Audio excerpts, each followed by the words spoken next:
Imagine a calm lake. Still water, no wind, no waves. Now imagine that this lake, without warning, releases a silent, invisible cloud. And by morning, 1,746 people are dead. No fire. No poison. No sound.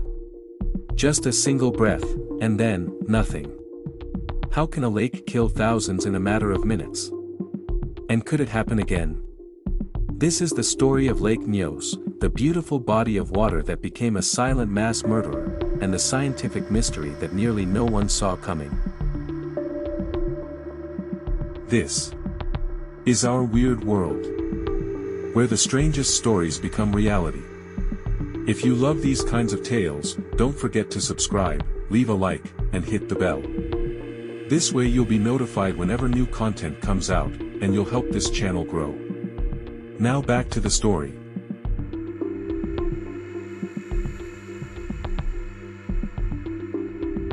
August 21st, 1986. The sun sets over the quiet hills of northwest Cameroon. In the villages surrounding Lake Nyos, people settle into their usual evening routines. Fires are lit. Dinner is shared. Children are already in bed. Then, around 9:30 p.m., something happens. People begin to feel dizzy. Cattle collapse. Entire families suddenly stop breathing. By the next morning, rescue teams find corpses scattered in beds, on roads, and in open fields. Even the flies are gone. 1,746 people. 3,500 animals. All dead. And no one knows why. How could so many people die in one night, without warning, and without a trace of violence?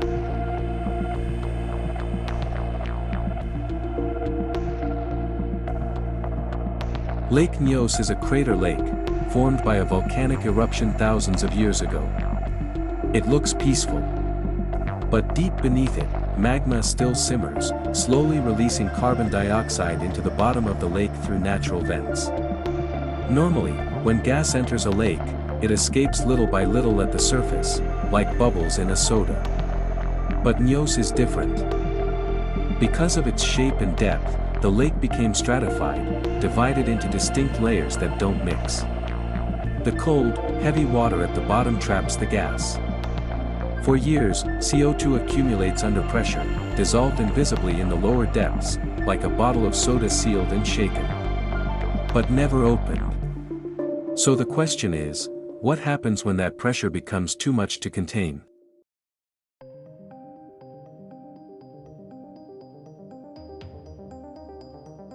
At 9:30 p.m., the trigger is pulled. Some believe a small landslide or shift in temperature caused the layers to mix. Others think volcanic gas suddenly surged. But the result was the same: the lower layer of the lake, supersaturated with CO2, was disturbed.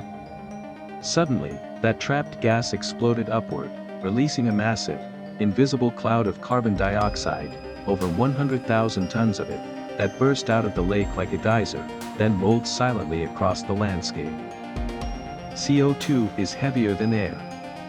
So instead of rising, the gas cloud crawled across the ground, filling valleys and homes like a liquid. It displaced the oxygen, leaving people and animals to suffocate in silence. There was no smell. No warning. Just pure, deadly gas, stealing the air from every lung it touched. Could anyone have survived such a silent killer?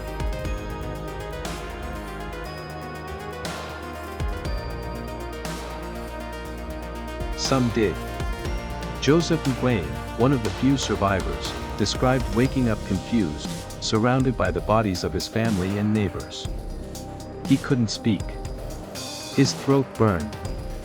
His skin felt paralyzed. He thought he was dead. Rescue workers described entire villages with no signs of panic, just people frozen in time, lifeless in mid-task. A child in bed. A man sitting upright. Even insects, birds, and flies had died. It was as if life had simply stopped. But what confused everyone most was this.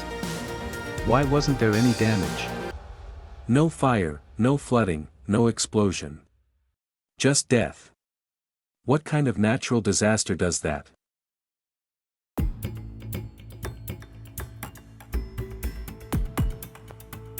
Scientists were baffled. But slowly, they pieced it together. What happened at Nyos was something incredibly rare. A limnic eruption. It's a type of natural disaster so obscure, it wasn't even well documented until Nyos. In simple terms, the lake had stored pressurized CO2 for decades. When disturbed, it erupted. But not with lava or steam. With gas. This phenomenon had no precedent on this scale. Yes, a similar, but smaller, event happened at nearby Lake Nyos in 1984, killing 37 people. But it was largely ignored. Nyos made it impossible to ignore, due to the number of casualties. Here's how it works. Volcanic CO2 enters the lake from below. It dissolves and accumulates silently. If the lake's layers stay unmixed, gas builds until saturation pressure is reached. Then, if triggered, the gas is released explosively, displacing water and air. So, now we know what happened. What caused the explosion to trigger, couldn't be determined. But we know that it would have happened at some point, because the gas kept accumulating underneath the lake. The next urgent question was, can we stop it from happening again?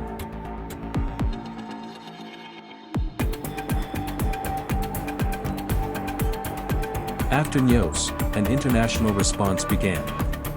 In the early 1990s, scientists and engineers installed degassing pipes. Vertical tubes reaching the gas-rich bottom of the lake.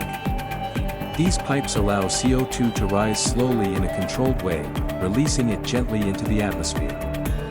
At first, the system required pumps to work. But once the gas starts to rise, the pressure creates a self-sustaining fountain, like a soda bottle once opened.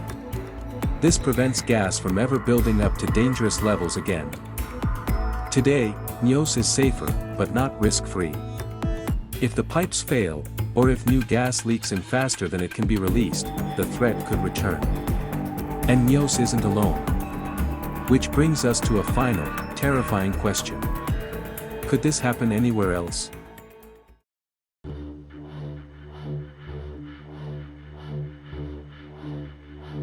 Lake Kivu, on the border of Rwanda and the Democratic Republic of Congo, is even bigger than Nyos, and contains billions of cubic meters of gas, including methane as well as CO2. Over 2 million people live near it. If a limnic eruption occurred there, it could be one of the deadliest natural disasters in human history. Fortunately, degassing systems are being developed for Lake Kivu too, but the situation remains complex. Monitoring and maintenance require international cooperation, stable infrastructure, and constant funding.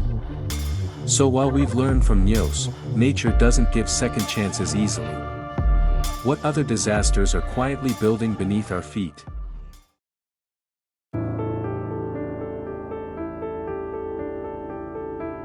Lake Nyos changed the way we understand lakes, gas, and geology. It proved that even the calmest places can hide enormous danger. It reminded us that the earth is alive, and that sometimes, the most terrifying forces are the ones we can't see. No fire. No explosion. No warning. Just one breath, and it's over. So next time you look at a peaceful lake, ask yourself, what's hiding beneath the surface? This is our weird world. True stories. Real mysteries. Stranger than fiction. Subscribe, if you dare.